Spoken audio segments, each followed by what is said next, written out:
নবুয়তে আল্লাহর নবীর মসনদুল বরাকাত, আল্লাহর নবীর জাতুল বরাকাত আমাদের কোন মুসলমানদের ইমানে কি আঘাতের নামান্তর নয়?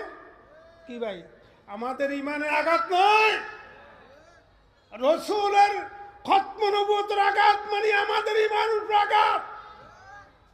এইদিকে ৯২-৯০% মুসলমানের ইমানের আঘাত আসছে কাদিয়ানীদেরকে অমুসলিম ঘোষণা না করার কারণে। তাই যদি ঘোষণা না করেন তাহলে এটা আমাদের জুলুম, বৈষম্য। সংখ্যাগরিষ্ঠ মুসলমানদের দাবি উপেক্ষা করছেন, তাইলে এটা জুলুম, এটা বেইনসাফি, এটা বৈষম্য। বৈষম্য আন্দোলনের উপরে আপনারা আজকে সিংহাসনে আছেন।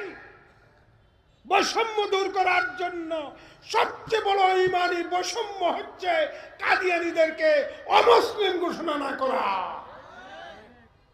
এবং